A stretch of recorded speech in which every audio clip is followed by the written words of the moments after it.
Hey guys, Deltarune Chapter 5 spoilers. Very big. Not as heavy as usual, but still like secret boss and ending, and please play it yourself.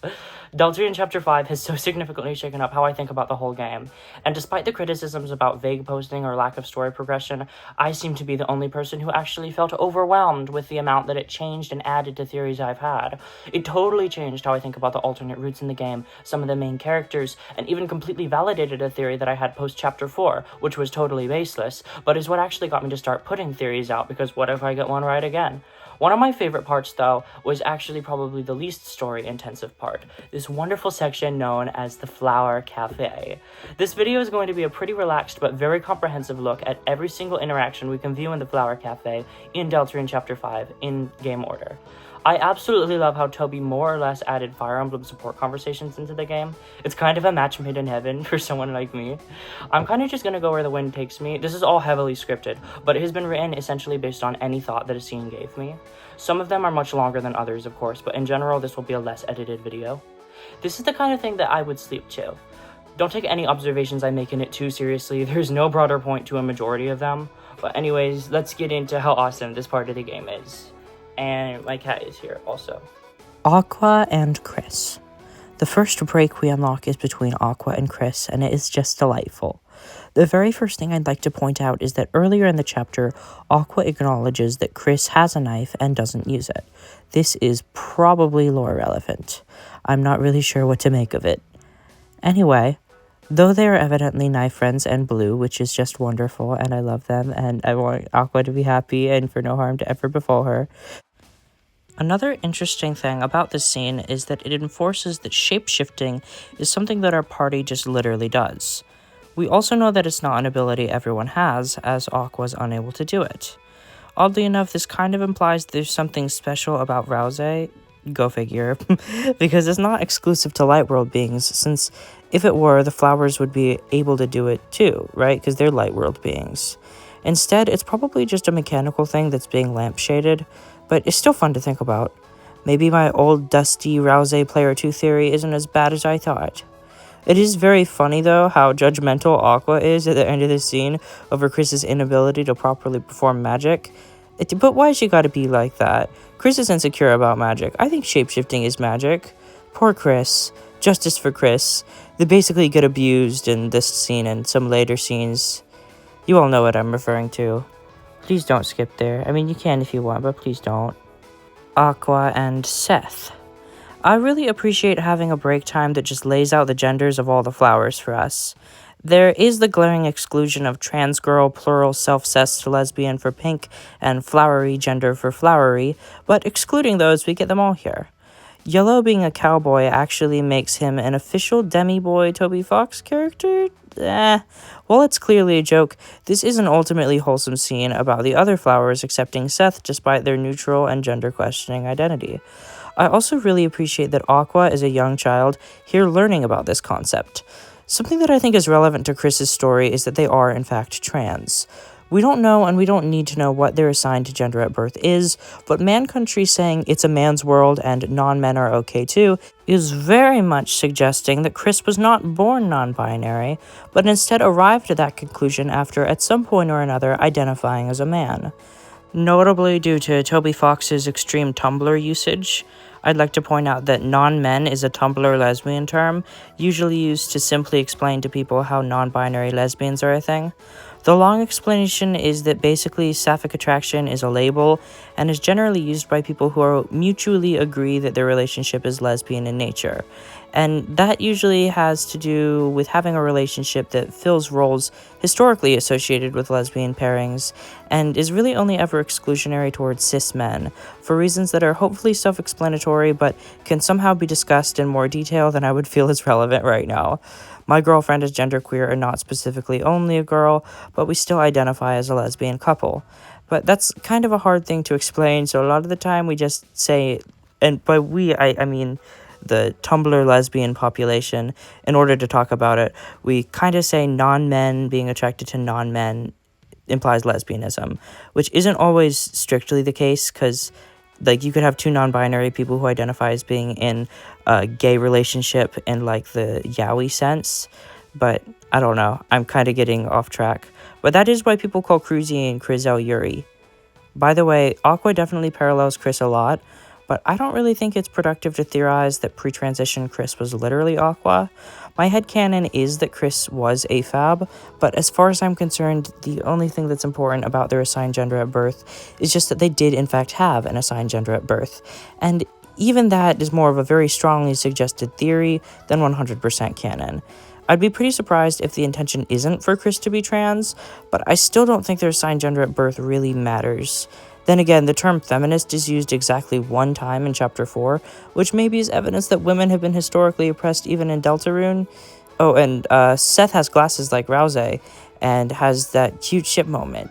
So maybe this also has to do with Ralsei gender exploration? I don't know, that could be its own video. Anyways, the thing Yellow says about hammers is probably my favorite joke in the chapter. It's really funny, and Hammer of Justice is why it's hammers. Yeah, I guess I have to mention that in an unused version, Seth implied that they're non-binary because Birdly is evidently into non-binary people, but I don't even have a screenshot of that because I don't know how to restore unused scenes in the code. Aqua and Yellow. I really appreciate the consistency in referring to guns with an apostrophe rather than correct pluralization. Other than that, this is definitely the least interesting scene so far. I do think that Yellow's double standard about what weapon qualifies as far as justice is concerned is relevant to his characterization as somebody completely unfit to wield the hammer of justice. I just love Yellow, and I think he's one of the funniest characters in the entire game. There's definitely a beautiful bit of commentary being done here. One could even argue a well-meaning person who is ignorant to actual justice being portrayed as a sheriff reflects Asgore's warped view of justice that got him removed from the force.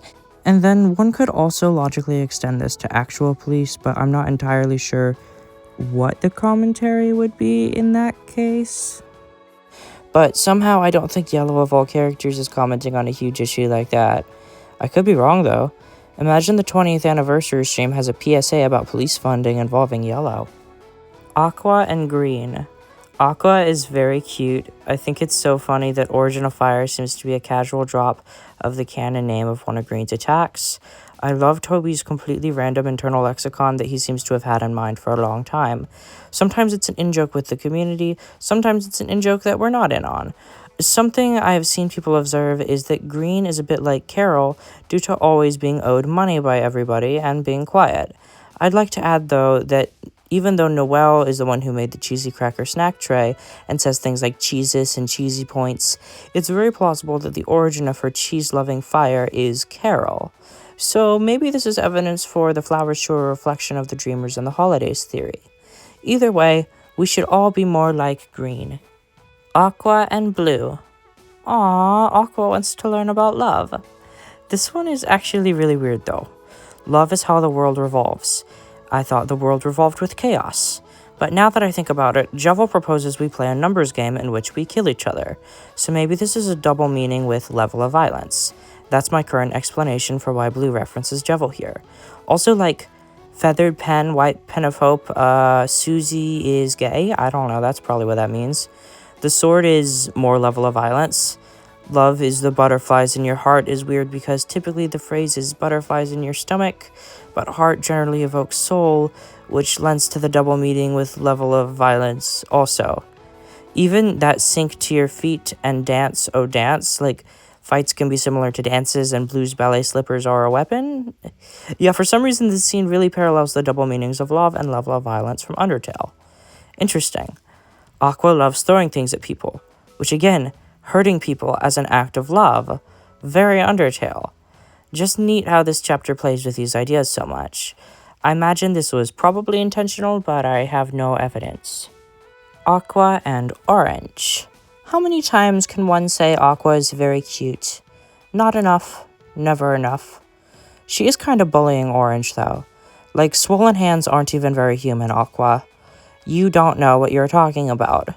Poor Orange. She doesn't deserve this. One thing mechanically to point out, since this scene isn't all that interesting, is that Pink as a secret boss gives you way more rewards than any of the others. Jevil gives you an armor or a weapon, and those can give you, I think, 3 or 4 total slightly different visuals or lines of dialogue throughout the game. Spamton does something similar, but has that one optional scene in Chapter 3 with a few lines. Eram gives you the Shadow Mantle, that's it. Beating the Knight gives you the Black Shard and a new scene immediately after the fight, but doesn't actually affect very much later. Gerson gives you a weapon and some words of advice, but again, doesn't affect much later. Then you look at Pink. You get a weapon that might be useless, plus 3 of any 4 armors and 2 weapons, which are really good. And then 1, 2, 3, 4, 5, 6, 7, 8, 9, 10, 11, 12. Count them, 12 out of 27 break time scenes. And that evil friend scene that Kara made me make those theories that everybody hated about. And we get to have her in our castle town, probably. Once again, Pink fans stay winning with this literal embarrassment of riches. It is so clear that Pink is Toby Fox's favorite character, and, like, he's not even trying to hide it. I love it, though, because she's my favorite, too. Okay, through the Aqua section. If you're watching this far into it, you seem to be vibing with me, so I'd like to please request that you subscribe. At the time of writing this video, I'm 40 subscribers away from 500, which is where I'd be able to start earning money from YouTube. 2 weeks ago, I said I had no intention of this because I genuinely thought it was totally out of the question. I thought that getting 1,000 views on my first theory was like this huge lucky break, and then proceeded to get 14,000 on my next one, and shoot up to an absolutely astonishing number of subscribers that I just didn't think I could get. It would contribute so much to my college career and to my achieving my dreams, and believe me, every single time somebody subscribes, I notice, and I am really, really happy. Leaving a like and a comment is also greatly appreciated. I respond to every single comment, even genuinely vile hate comments, which I've only gotten maybe 2 or 3 of, but you know, those are technically good engagement too. Anyways, back to the flowers. Seth and Ralsei. Here's our Seth and Ralsei connections. What we can deduce is that people who are questioning their gender are pissed off at Flowery, like at least one bird, wear glasses, and maybe want to be in charge. Seems about right. There are a few things I'd like to point out here first. Okay, so Ralsei is actually the leader of a dark world, and he's a pretty bossy prince, like banishing Kris and Susie till they do their homework and stuff. He's kind of lying at the scene by claiming he doesn't want to be in charge. Then, Seth is atrociously in love with Birdly, as we know. Then there's the most egregiously horrible lack of continuity in Deltarune ever. Ralsei says Jevil even on a file where you haven't fought Jevil. Toby, fix your game. It doesn't really matter at all, but I find it interesting because, like, if you never go in Ralsei's room, there's unique dialogue in Chapter 5. There's entire scenes with Tenna for not giving him away. The attention to detail in this game is insane. Missing a detail here or there with something that is this inconsequential is fine, I would say. That, or Ralsei remembers our genocides, which is equally plausible. Seth and Susie. I'm going to point out that for some reason when a party member is involved, the other chair is empty. This is probably not relevant to anything at all. Actually, it means everyone in the fun gang is going to die. This scene is really silly though. So the first thing I like to observe is that Seth calls Susie Violet rather than Purple. But to my understanding of Violet, Seth would actually be closer to Violet than Susie? I'm not fully sure. Susie has previously been called the Violet Tormentor, but is very frequently referred to as Purple, including by Aqua in this chapter, so I don't know. It's just interesting. Toby Fox, colorblind theory, red guitar, etc. Yellow is not very smart. Perhaps if Yellow is meant to parallel Asgore, this is tapping into the kind of dopey dad stereotype vibe. Anyways, I guess Seth is calling Blue the second smartest if Susie's in third place. I'm going to rank the flowers by intelligence now and include Susie on the list. 9. Yellow. He has no clue what's going on ever. 8. Orange. She's basically just a kid and isn't all that intelligent, but definitely knows more than Yellow. 7. Aqua. She's kind of just a kid too, and I get the vibe she might be a tiny bit smarter than Orange on account of somewhat understanding the assignment of humanity. Like, not to bully Orange, but she really didn't get it right. She's a mouse. Like, that's okay, but she's a mouse. 6. Green. I guess they're kind of just nondescript in terms of intelligence. I don't know, they seem to be knowledgeable about how to extort people and how to cook, but it's hard to say with no dialogue, so they go here. 5. Pink. She's my favorite character probably ever, but she's not the sharpest tool in the shed all the time. She was smart enough to figure out that she was in another world, and smart enough to drop some of the most beautiful lines in the game every once in a while, but I definitely wouldn't put her in the smart tier. 4. Susie. While Susie definitely has bad grades and is somewhat oblivious, I actually think she has a good understanding of emotional intelligence, demonstrated in how she comforts Tenna in Chapter 3. She's also capable of puzzle solving to some extent, she just doesn't like it. She definitely isn't a secret hunter or a detective, but she can piece some stuff together. She's not dumb at all. But she's not a national AP scholar, if you know what I mean. 3. Blue. He says a lot of poetic words, and he's definitely a smart person who sees the beauty of life, but he's kind of like condescending and just knows big words mostly. He's like Homestuck smart. And I'm a Homestuck fan. I'm guilty of this too. 2. Seth. Even though they couldn't be the genius that they wanted to be, Seth is still actually pretty smart, I'd say.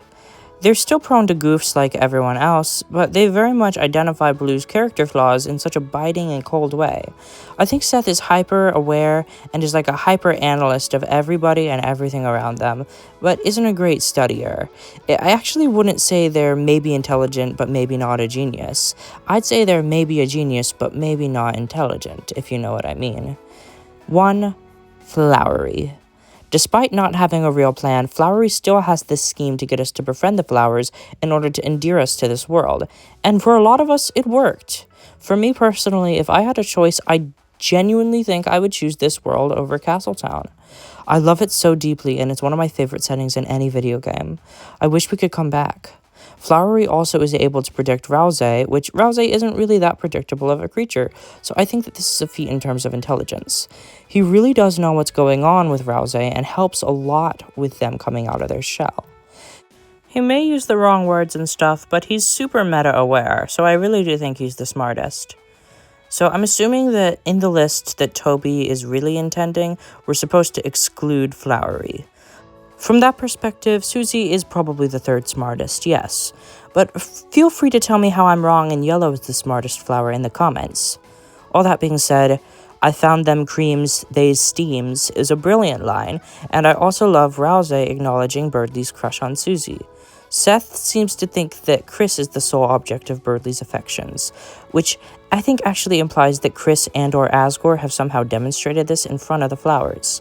What if Birdley and Kris are like a secret thing, and that's why Birdley writes love letters to them, and Kris and Birdley snuck upstairs of the Flower King to like kiss or something, and then Seth saw, and that's why Seth even knows who Birdley is, and maybe Birdley like said some romantic thing and compared Kris to the purple flower? Okay, this actually sounds like peak fanfic. I might have to write this. This is my new headcanon for why Seth has a crush on Birdley. I'm completely certain this will not come up later. Seth and Yellow. This one contains one of the funniest moments in the whole game, so I'm just gonna let the entire scene play.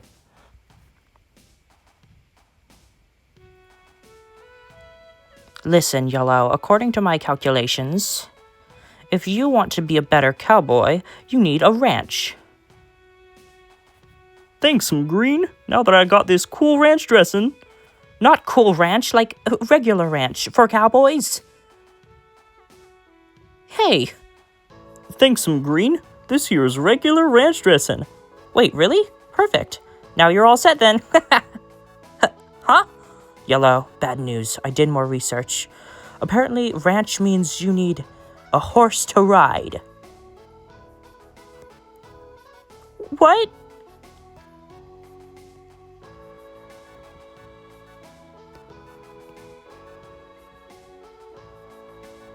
You sure this is what I'm supposed to do?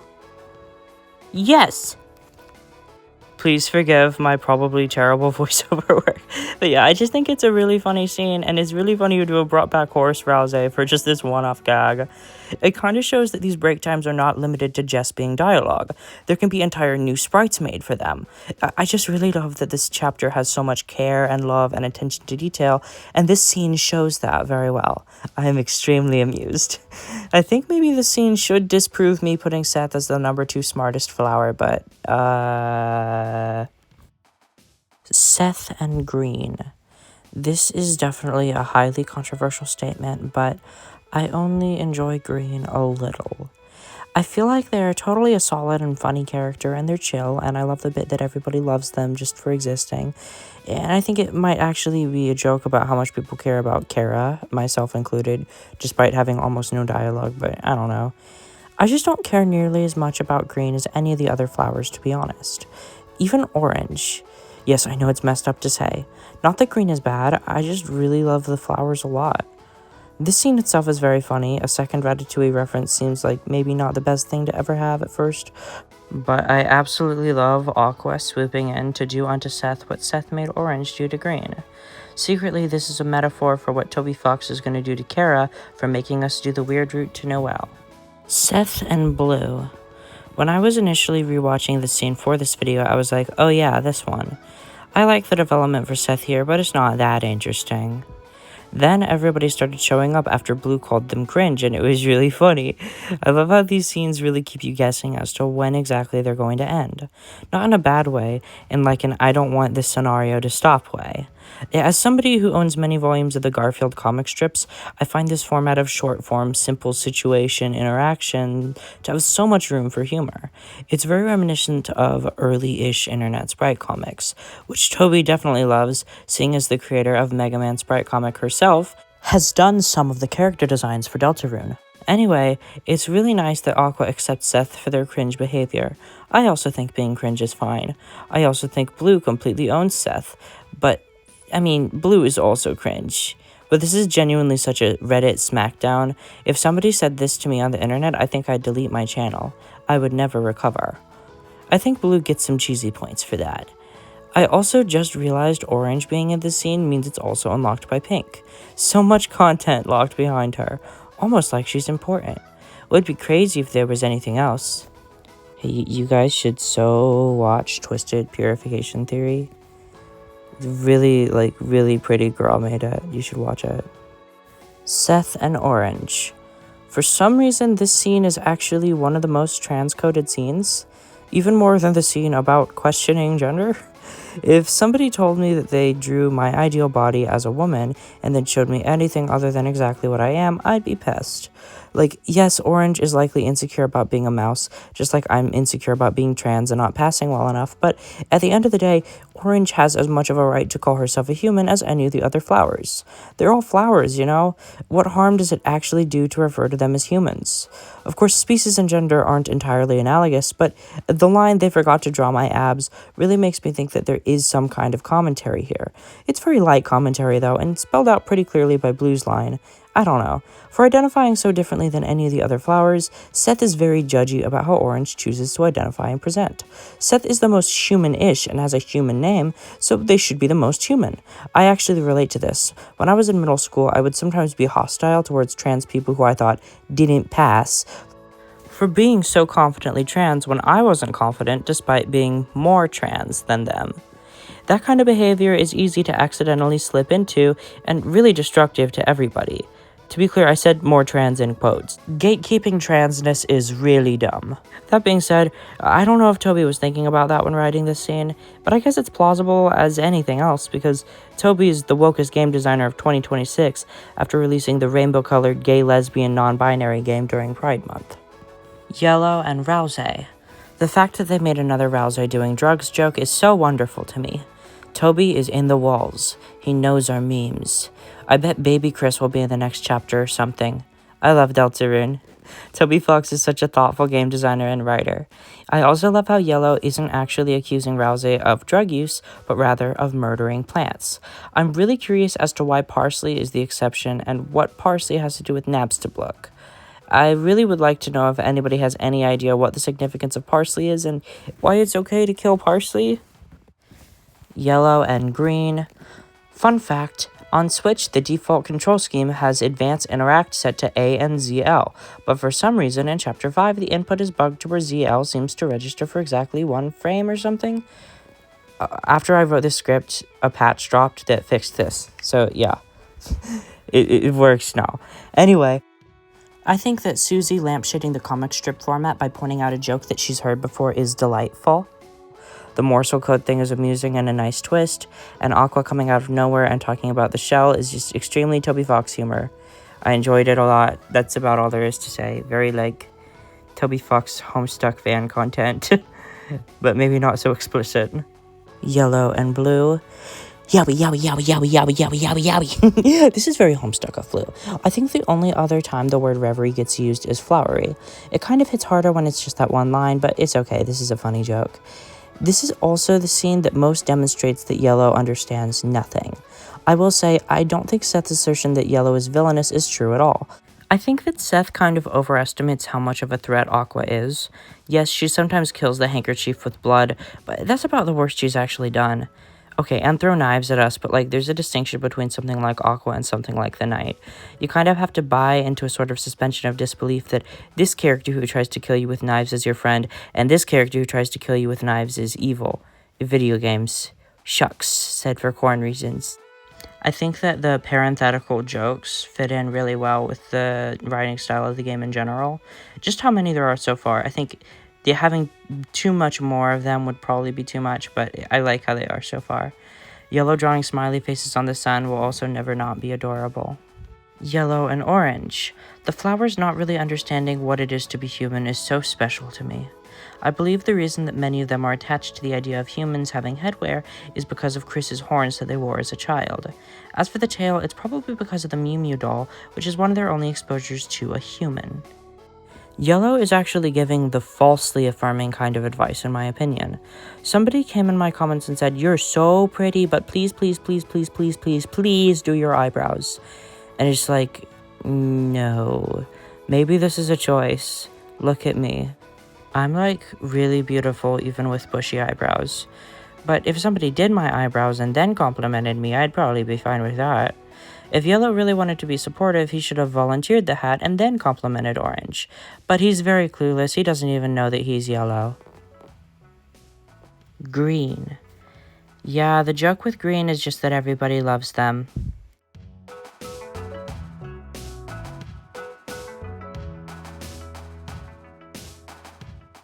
They don't even have to do anything and somehow get near the top of everybody's list of flowers. I don't really get it, for one. Well, I do, but I just love Toby's writing, and I love Toby and Temmie's facial expressions as well. Whatever. You know what? I don't know where else to put this on here, so here's a ranking of every flower based on how much I like them. 8, Green. They're chill, they're just kind of there. I like them, not much to say. 7, Orange. I actually love some of the interactions she facilitates, and I think the omega-3 joke in her fight is super funny, and Ralsei getting pissed at her shows Ralsei getting upset for not meta reasons, but just because somebody's being a jackass. I like Orange. Not my favorite. 6, Blue. I literally adore Blue. He's so Homestuck, he's so camp, he's so gay for Yellow. I really like this character, I just like the others better. 5, Yellow. He's a very funny guy, and I really enjoy all of his interactions with Blue and all the other characters too. Yellow has some really unexpectedly funny and out-of-left-field lines all throughout the chapter.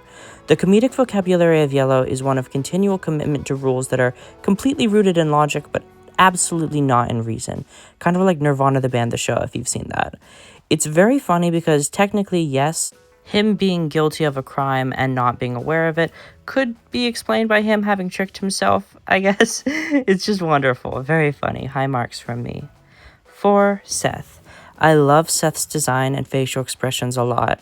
I especially love their attitude during their scenes with Aqua and their sibling relationship. Seth endears themselves to the player by being such a frequent obstacle. I find them very funny and not especially cringe. Seth supremacy. 3, Aqua. Just a cutie patootie with a penchant for violence. Also, 2020 TikTok, not like the other girls coded. And, she just talks "Ooh, what's the difference? We'll play the friendship stabbing game." And I just love that, and I think that's very funny. She's great. I love her. Again, sibling thing. 2. Flowery. To me, Flowery is emblematic of the themes of Deltarune more than any other individual character. Where the night is the irony and doubt that poisons the story, Flowery is the confidence and self-assuredness that what you bring to the table. Your dream, your goofy, sometimes not good ideas really can affect people and really can be valuable. He is so morally good and represents to me the most emotionally tumultuous action that you can take on the normal route. I know the flowers could not have kept living. I know we have to close their dark world, but ending their dream makes me feel awful. It's something I have no choice but to do, but it's written so well that it makes me feel terrible anyway. This is my favorite chapter, and Flowery can largely be thanked for why. He's also, probably the funniest and most quotable character in the entire game, for me personally. I think his voice clips are way funnier than Big Shot, but, whatever. 1. Pink! She's not even a real flower, but shh, we'll get to the scene that lets her count soon. I just love her. She has absolutely no reason to want to kill us, but she makes it very explicit how much she wants us to die.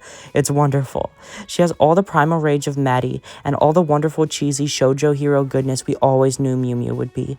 It's so wonderful and cute, and I love how they go together, and I love every frame of animation, every pose, every portrait. By the way, there's 6 shop sprites, 107 portrait sprites made by the wonderful Claire Belton of Fields of Mystria fame, and 196 battle sprites, or 196 battle and overworld sprites, since they are on the same sheet, which totals to 309, which, by the way, 39 is the Miku number and can be pronounced as Miku in Japanese, just if you were wondering about all that. Yeah, Pink has my favorite character design probably ever, and her arc is seriously beautiful and embodies so many amazing aspects of being trans that have made me appreciate my own life a lot more. The fact that it's really about self-acceptance is highlighted, and Pink is shown to be able to find euphoria in her new body, but also not be completely content with just having a body that suits her. It's the kind of subtlety and maturity that I very rarely see such issues approached with in any media. Despite only being trans insofar as a gender was trans, there is an immense amount of allegorical material that parallels real-life trans experiences, and I'm so certain that Toby just has a million trans girlfriends. It's too authentically written. It's so earnest and silly, but takes itself entirely seriously. The joke is never, she's an anime cat girl with several hallmarks of being trans. Every trans thing is played completely straight, ironically, and we just accept this confusing, hard-to-label, plural maybe, self-cessed maybe character completely. The comedy comes from the sharp writing in its entirety, and it's never at the expense of anybody who identifies with Pink. All that being said, I have a long analysis of Pink in the works, and I've already talked about her a ton. Suffice to say, she's probably my favorite character ever, and I do not say that lightly. She was basically made just for me. I really like Pink. I should, cosplay her. I should get into cosplaying to cosplay Pink. That'd be great. Okay, moving on. Green and Orange. This scene reconfirms the yellow and blue yaoi, so hooray! I think the idea of Green making food behind their back and just hiding people there is very amusing. I approve. The unoriginal Starwalker is very funny and again just so unexpected. I love Starwalker so much, and I know that final Starwalker seems to have said that he, and yeah, it was confirmed in Chapter 5 that Starwalker is a he, isn't going to be returning, which is honestly a huge blow. He's an extremely funny recurring character, and I love to see him pop up everywhere. I completely understand why everybody in Universe loves him. When I used to make Stunt Egg the series on Scratch, I had a character named the Giant Clump of Weeds that a friend made who appeared in almost every episode despite having been a joke character. This was a wonderful and very fun and eventually lore-relevant inclusion. Some people have theorized that secretly Starwalker is also lore-relevant, which I don't know, but it would be really cool if true. And maybe I should make a theory on it and call it Giant Clump of Weeds theory. That would be brilliant. Blue and Susie. I kind of wish that this scene was mandatory. We have Susie being called Violet again here. I guess you have to in this chapter because Seth is purple. But Aqua doesn't. I don't know. It probably doesn't mean anything. The shape of love may change. This dialogue from Blue is extremely beautiful. Having Susie yearning this hard for Noelle is so authentic. I absolutely don't understand people saying that Suzelle feels rushed. What, you think two puppy-loving lesbians aren't going to confess after their first date, after having hung out all day at one of their houses the previous day and bonded over old obscure media that only one of them has really properly consumed? And they didn't even get together or anything, they just declared that they really liked each other. Genuinely, a few days after both of them have already had a crush on each other in-universe beforehand would be agonizingly long for a real-life lesbian. Real-life lesbians know that Susie was an agonizing wait. I love Susie. I want to talk about them more. I appreciate Blue talking to Susie about this stuff because Blue is, like, also gay. I also think Susie's power menu title has Violet in the name. I will show that here if I remember to. I probably will. If I forget, sorry. Blue and Orange. Give me a famous advice reminds me a lot of Toby going, Dan, can I ask you a secret? I think it's very creative to have the black-coated blue butterfly character reference Cassius Clay to the boxer character, and I just think that's cute and nice and Toby knows ball. Okay, why are there 3 blue and orange breaks? What are we doing? But yeah, I love Aqua not knowing how many eyes a human is supposed to have. It's funny. I like Deltarune a lot. Blue and orange too. Blue stealing shit is really funny to me. He actually has no integrity. He totally puts up a front. I love how the flowers are corruptions of their traits. Aqua is one of the only really authentic to her traits. No, Aqua's not. That is not what I meant to say. Orange is one of the only ones just really authentic to her traits. She seriously stands up to impossible odds despite being afraid. It makes it even funnier that the huge jackass represents her trait better than the high and mighty guy. I relate to Blue though. Sometimes I'm too nice to people, and too many people take it in such a way that it becomes contradictory when I do something slightly bad. It makes it seem way worse, you know? I love Blue. Blue and Orange 3. Again, I love the consistency of gun apostrophe S. I also love how Blue gives this fancy, vague advice, but secretly seems to be just as clueless and ultimately oblivious as the other flowers. And he has no objections at all to the use of knives or guns to fight your demons. I suppose it makes more sense in the dark world than it would in the light world, though. Anyway, it's really nice that orange interactions so frequently feature almost all the flowers. It is so nice as a completion reward. These really do remind me of Fire Emblem supports. They're such a great reward to just revisit over and over again. Blue and Green. Blue is seriously such a desperate cheapskate thief that he won't even give Green $2. I find that really amusing. I guess Green kidnapped Yellow as blackmail? I don't know, it's funny. I like it. I like the comic strip logic. I just now realized that if Green is supposed to be Carol and Yellow is supposed to be Asgore, then this is Carol Knight evidence. Yeah. Doesn't always have to be deep. And the next several are in fact very deep, so didn't even give us time to get used to it. Orange and Susie. I think it's really sad to think that Orange is getting bullied for something she seriously couldn't help. They all decided to be humans, but Orange was a mouse, and everyone bullies her for it. That isn't nice at all. I think Susie's very well-meaning in just going like, you're still cool, whatever you are. And thankfully that works for Orange.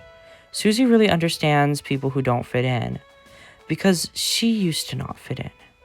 It's nice. Susie also seems to imply being a human or not is not of concern to her. Listen, half-human Susie theory is totally crack. But it got new evidence, and I genuinely see how it could have a really interesting purpose in the story at this point. Even like the earlier scene with Orange where Ralsei is insisting humans don't have a tail, and then Susie goes to tell Ralsei that that's not always necessarily true and then drops it. Like, she has a tail she doesn't want people to know about. She could be half human. I don't know, that's just a very specific reading of the text, but it's plausible. Orange calls her a great human, and she says thanks and just moves on. Sorry about that. One of my cats hates the other one, and that cat came in. That's what that was. I don't know. I'm not saying Susie is half human. I'm just saying as a collective, we need to be open to the possibilities. It could be really cool, and the setup is there. Orange and Ralsei. Okay, this one isn't so deep. Yes, there's maybe a gender thing going on here. Yes, Noelle was mouse-phobic, so maybe mice are like a race of people that are disliked and prejudiced against in Deltarune. I'm not entirely sure what to make of this one. Ralsei apologizes only to basically take it back because Orange is mean. Don't be mean, Orange. I will say Orange is just always a brat, even when other people are genuinely trying to be nice. Ralsei being a big, ugly rat is funny, though. I like this scene. Also lends evidence to Ralsei's a dog theory. Okay, let me just read this Tumblr post I made. Ralsei is not a goat at all. By the way, this post is trying to be funny. It's not seriously this cut and dry. Even though there's a lot of connections, it's like not objectively canon or correct. Yeah, I just think it's funny to word things in a dry and blunt way for the kind of insane things like this. This is important. In Undertale, Gerson specifically says Asgore is not a goat. Toby makes sure to point this out and highlight that the Dreamers are not goats in the 10th anniversary stream. This already proves that Ralsei is not a goat. In the art book, Toby Fox says that Toriel looked too much like a Mamiga from Cave Story, so he added horns. This clearly shows the Dreamers are the same species as the Mamiga. Okay, there is one line in Cave Story that Curly calls Ito a dog boy, and by the way, none as far as I know about Mamiga being rabbits, so Mamiga are dogs. In Chapter 3, Susie says, if Ralsei can't do my homework, you'll just have to put on doggy ears and do it. This suggests having doggy ears makes you more similar to Ralsei than not having doggy ears. In Chapter 5, Ralsei points out the paw pads. Kris, who famously wore horns to fit in with their specifically non-goat family, is a dog. Here is a list of confirmed dogs in Undertale, who all have a white fur, just like the Dreamers and Ralsei. 1. The annoying dog. 2. The lesser dog. 3. The greater dog. 4. The dogamy dog. 5. The dogaressa dog. 6. The endogeny dog. If you notice, all of them are on the royal guard, directly associating them to the crown held by the Dreamers, with the exceptions of the annoying dog who can become the ruler, and endogeny, who is the result of a royal science experiment gone royally wrong. The Dreamers use pet shampoo, which is almost always for dogs and cats. Goats, actually, cannot easily self-regulate their temperature, and therefore getting them too wet by doing something like giving them a bath can kill them and is not good. So basically, the Dreamers are dogs, and the animal Ralsei is most comparable to, and should be referred to as, is a dog, not a goat. The evidence for him being a goat is as follows. He has a few sprites with goat-like faces. Some goats in real life are white. The fandom has had an interpretation of the Dreamers as goats, which Toby Fox specifically says is objectively incorrect. You decide what to believe.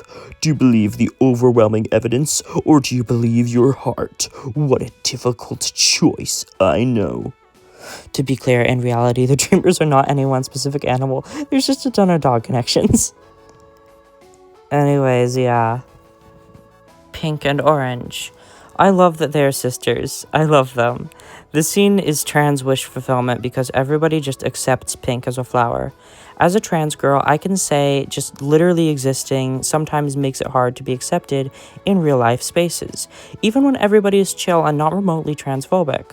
But people I meet through shared interests, like how the dark worlds represent connection to fiction, are often way more likely to quickly accept me and just be my friend regardless. It's wonderful. Even though I'm not a real flower, invokes this. It's not exactly the trans experience, but it's analogous in this very nice way. I love Pink for that. I don't know if you guys know, but I really, really like Pink. I love that Aqua is not remotely concerned with where she comes from or what she is, only with their shared interest in knives. I also love Pink saying, "Where are my knives?" in the fight. That's a pretty obscure dialogue. I don't know. I bet you've seen it. Seth even says they're all trying to be humans, which they aren't naturally humans, and it's just cool. It reminds me of the really obvious and often repeated phrase I hear from my supportive but not super smart friends. I wear jeans and I'm a girl. Yeah, you're very right. This is one of many reasons I should be assumed to immediately just be at least respected as a human being, but it really is it's more about other things than just clothes and identity a lot of the time for me. The fact of who a trans person is really often comes with being somewhat unintentionally avoided and having a hard time connecting to people in a really particular way that you will likely get if you're trans, and that's hard to explain if you're not. It's captured so well in this game, and it fascinates me, and I want to study it. I guess I'm largely speaking from my own experience and the experience of my friends, but I'm sure somebody out there gets it. Pink and Kris. Okay, this is what you all came here for. Let me start by saying Kris X Pink is half fine. Okay, Maddie is probably an adult. Just devil's advocate here. Go back to school, Mew, have friends, Mew, is an extremely, you're a high school dropout, go back to school line. It's plausible that Maddie is still high school age. I don't really think so, but it's plausible. I think that line is more likely meant to be read as go to college. So I don't think that Maddie dating Kris would really be ethical. However, the Mew Mew body is representing a high schooler, so I feel like the dynamic between specifically the body and Kris is fine. That being said, I don't really think Kris reciprocates. Flashing the Earthbound peace sign for gotta win is very telling. I still think it's okay to draw art of Kris and Mew Mew, but only where Maddie is absolutely not involved in the relationship dynamic at all. It's a really strange situation, and it gets even stranger because I actually really like Maddie and Mew Mew together, which feels odd if I'm saying Mew Mew is high school age. I suppose what I really mean is that Mew Mew is based on a character who, in the fictional anime she's from, is definitely a teenager, and Maddie takes on that form and is very much doing a final date with her body, implying some romance, you know? I guess this can easily be justified just by viewing Mew Mew as a senior in high school and Maddie as a very recent graduate or something, and I will say, I didn't write this in the script, but in Deltarune, the kids are generally really short and the adults are really tall, so maybe we are meant to view Mew Mew as being 18 and about to graduate. But overall, I just think that the deeper into the weeds of Darkner Age we get, the more confusing and weird it is. I think somehow it is just common sense rule. Somehow, in some way, Pink self-shipping seems totally fine, and so does Mew Mew x Kris. I don't really think either is bad or wrong or weird, but Maddie x Kris is weird. It's okay though, because the game definitely doesn't have anything supporting Maddie x Kris. I also want to point out that Maddie calls Kris Blue Person and doesn't seem to recognize them as Asgore's kid because they're blue. But Mew Mew does recognize them as Kris. It's just interesting. It's like a lore thing. I think I mentioned it a little in Twisted Purification. Okay, so, Susie cockblock allegations. I think the joke is really funny, especially since Kris doesn't actually have to flirt with every enemy or anything, but yeah, Kris fairly objectively doesn't really seem to want to pursue this romantic connection. Still though, how dare Susie do that? Ralsei is actually even worse here though, and nobody talks about it. They basically call Pink stupid for believing the flirts. That is a serious individual you're talking to. That's the girl who used to know ERAM or something. Anyway, I love the unique bomb just for this, and how wacky and wonderful Pink is, and the surprise reappearance of the Michael bomb, further proving the strangeness of these scenes. And maybe the intended meaning is that we reset the game in order to choose the right date option. But there is no right option. Anyway, however you slice it, Pink is awesome, and I love her as the conclusion to the Shadow Crystal bosses, and I love her as the conclusion to the break times. Yay for my favorite ever. I literally love her. She is perfect. She's great. I love Pink. Yay. Thank you so much for watching all of that. I really love these scenes, and I wanted to talk about all of them, and I hope that my analyses have been satisfactory, and that I've demonstrated a small part of what makes Chapter 5 my favorite chapter. There is so much more that can be said. All of this is from one single room in one single area. This game is so thoroughly polished and so oozing with love and creativity and wonder and whimsy, and I can't wait to keep talking about it for a very long time. I think I absolutely have a year's worth of ideas for videos just talking about Chapter 5 almost entirely within my mind, and in all likelihood, we're going to get Chapter 6 in less than a year. It's horrifying. I am not ready. I'm going to savor this time while it lasts. I love Chapter 5 and I never want it to end. Thank you for watching. Please like and subscribe and comment, and if the hype button winds up showing up on this video by some stroke of magic, then I'd really appreciate you do that too. See you later, hopefully. I love this game. I love pink. I love the fact that the Dreamers are more based on dogs than goats. Yay!